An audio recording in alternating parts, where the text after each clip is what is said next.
Europe 1, il est 6h15 et nous ouvrons le kiosque avec vous, Thomas. Le kiosque d'Europe 1 et toutes ses plumes, Marion Calais pour les régions, Jean-Philippe Ballas pour la presse internationale, Axel de Tarlet pour l'écho et Varroc pour la télé. Bonjour à tous. Bonjour Thomas. Ce matin, on commence avec la presse nationale. Mourir, plutôt crever. Libération rend hommage ce matin à Ciné, le dessinateur de talent et d'outrance, mort à 87 ans. Ciné, l'anti en quelque sorte, qui se singularisait par son anticolonialisme, son antisionisme, antisémitisme diront certains, son anticapitalisme, son anticléricalisme. Libé rappelle qu'au moment de la guerre d'Algérie en 62, viré de l'Express, il avait lancé son journal Ciné Massacre. 9 numéros, 9 procès, dont le dernier qui fut sans doute celui qui lui fut le plus de plaisir puisqu'il était pour outrage aux bonnes mœurs.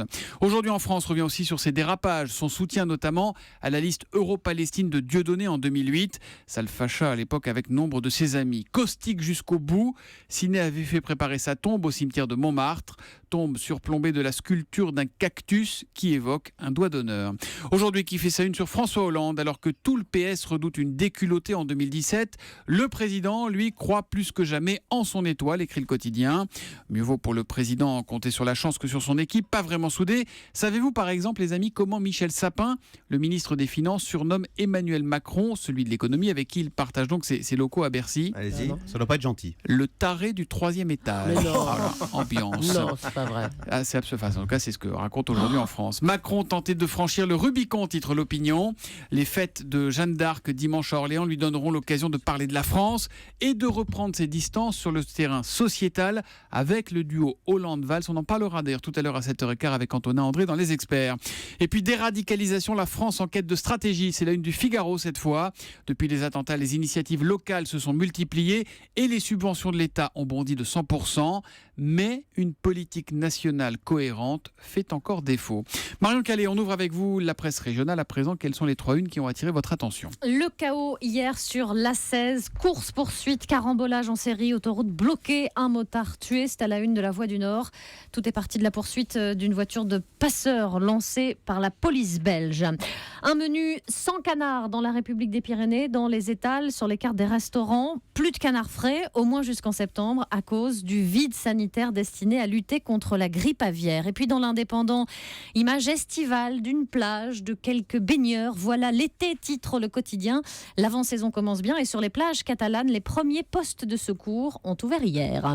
L'histoire du jour, c'est celle d'une découverte, peut-être une découverte fabuleuse. Ça fait la une du Progrès. Vous vous souvenez de ce Caravage découvert dans un grenier à Toulouse? Eh bien là, c'est peut-être un renard découvert sur le Bon Coin par un habitant de Villeurbanne. Un soir de printemps 2014, Ahmed repère une toile sur le site internet. Il la négocie à 700 €, la reçoit une semaine plus tard. Image d'une clairière et de falaises. Le tableau est légèrement craquelé, assombri par le temps, bien sûr. Et à force d'examen avec son fils, Ahmed découvre ces mots dissimulés dans les herbes de la toile, dans un coin. 1864 à Renoir. À cette époque, le peintre n'est pas encore entré dans sa période impressionniste, ça pourrait coller et même correspondre à un tableau intitulé « Soir d'été » dont il ne reste aujourd'hui malheureusement aucune description. Il avait été exposé à Paris en 1865. Alors Ahmed a dépensé toutes ses économies pour tenter de faire authentifier la toile. Aujourd'hui, il dit qu'il lui faudrait un peu d'aide parce que le recours à la fondation qui fait référence en matière de Renoir coûte extrêmement cher. Donc il lui faudrait, leur expertise coûte une fortune. Je ne sais plus quoi faire de plus, explique ce matin Ahmed dans le Progrès. Il a trouvé quelqu'un. Oui. Qui nous l'envoie, Oui. on verra peut-être. Voilà, c'est donc à lire dans le Progrès ce matin. La presse internationale, Jean-Philippe Ballas. Ouais. Ah bah tiens, ça faisait longtemps. La Corée du Nord et son chef suprême et capillaire. Oui, mais là c'est fort. Kim Jong-un dit le grand soleil du 21e siècle. C'est ainsi que le décrit sobrement la presse nord-coréenne aujourd'hui. Presse libre et indépendante, cela va sans dire. Alors blague à part, moi, le petit nuage du 21e. c'est quand même un événement historique qui commence aujourd'hui à Pyongyang. C'est le congrès du Parti des travailleurs. C'est la tour de contrôle en Corée du Nord. Il y a plus de 3000 délégués régionaux qui débarquent. La dernière fois, c'était il y a près de 40 ans. Pour vous dire quand même, c'est rare. Pour le New York Times, cette grand-messe, c'est le couronnement de Kim Jong-un, donc ce jeune dictateur de 33 ans, réputé pour ses purges dès qu'un rival lui fait un petit peu d'ombre. Mental, Voilà. Kim Jong-un, ouais. Alors on a donc le pays le plus fermé du monde avec censure, propagande, mais parfois, il y a un petit grain de sable qui vient légèrement enrayer la machine. Et ce grain de sable, ces dernières heures, C'est une journaliste du Washington Post. Elle s'appelle Anna Fifield et elle fait partie des quelques journalistes occidentaux exceptionnellement autorisés à entrer en Corée du Nord pour couvrir le Congrès. Alors c'est des journalistes évidemment qui sont encadrés en permanence. Et pourtant, Anna Fifield a réussi à tromper leur vigilance. Dans sa chambre d'hôtel hier soir, avec son téléphone portable, elle a pu faire un direct en vidéo via Facebook. Génial. C'est tout simple, hein, c'est pas du tout de la technologie pointue, il n'y a rien de plus évident. Elle a pu montrer des images de la ville, elle a pu répondre aux internautes pendant un quart d'heure. Tiens, je vous fais écouter un petit extrait. C'est l'hôtel que les autorités choisissent toujours pour les journalistes étrangers parce qu'il se trouve sur une petite île et on ne peut pas en sortir. Alors entre nous, nous l'avons surnommé Alcatraz. Voilà, alors ça n'a l'air de rien, il n'y a pas de grande révélation. N'empêche qu'une journaliste occidentale qui improvise un direct en Corée du Nord, je vous garantis que ça n'arrive pas tous les jours. Alors elle poste aussi des photos sur son compte Twitter.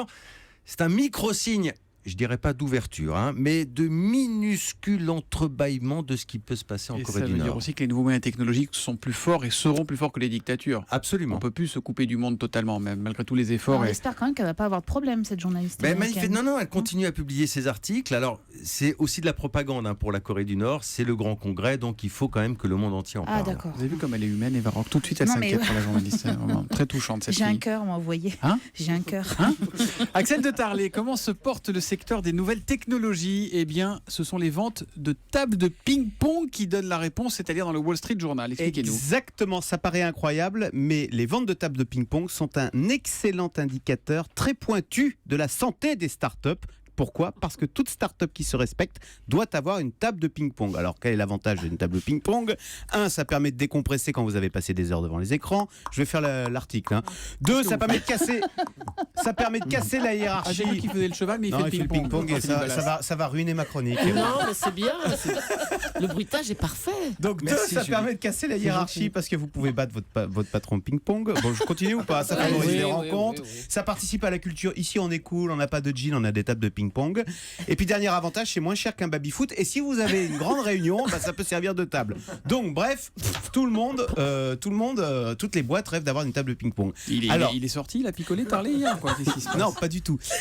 Mais on est quand même dans l'accessoire. Donc, quand les startups vont mal, elles vont quand même pas racheter une autre table de ping-pong. Et non, mais attendez, c'est un article du Wall Street Journal. Oui, C'est s'il vous quand plaît, même s'il vous plaît, le respect. journal de référence de Wall Street. C'est pour ça que c'est intéressant. Et ben oui, pourquoi c'est intéressant ? Parce que par exemple, l'action Twitter la semaine dernière a chuté de 10%. Et le Wall Street Journal dit, pour le savoir, pour le prédire, il suffisait d'aller voir le marchand de tables de ping-pong Non. de la Silicon Valley. Il vous aurait expliqué que Twitter n'avait plus acheté de table de ping-pong depuis la fin 2014, ce qui était un signe annonciateur de difficultés chez Twitter. Et il dit, d'ailleurs pour info, Yahoo aussi n'en achète plus du Ah, tout. bah oui, hein. Et il vous confirme, ce patron, que depuis au premier trimestre, les ventes de tables de ping-pong ont été divisées par 2. Et de fait, le Wall Street Journal note que les levées de fonds C'est pour les intéressant startups... parce que c'est un indicateur économique, en Bah fait. oui, mais c'est ce que j'ai dit, c'est un indicateur On économique. vous écoute pas depuis tout à l'heure. Mais non, mais il dit ça Pointu. depuis le début, il démontre ça. Et oui, et les levées de fonds ont baissé de 25%. Donc voilà, pour ça, donc si l'on en croit l'indicateur ping-pong, eh bien les startups ont du souci à se faire. Jean-Philippe Ballas au service. Mais on n'a pas de table de ping-pong, hein, Europe 1.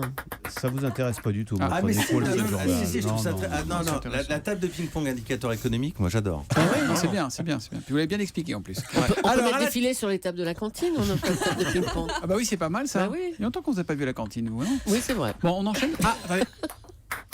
Oh non, arrêtez. Patch. Oh là là, il est encore perdu. Quel déculotté pour Jean-Philippe Ballas, Comment 2-0. je vous prends quand vous voulez, quand vous voulez. Allez, demain soir, on regarde la télé à 20h55 et on regarde France 3, Agathe Coltès. Et oui, elle est commandant de police et c'est l'héroïne de la nouvelle série de France 3, Agathe Coltès, la cinquantaine passée, caractère trempé. Elle est maman d'une fille qui a choisi aussi la carrière de flic. Et à Vannes, devinez qui dirige le commissariat où elle vient d'être mutée. Sa Ouais, fille. Voilà, bien joué. Fermez la porte, je vous prie.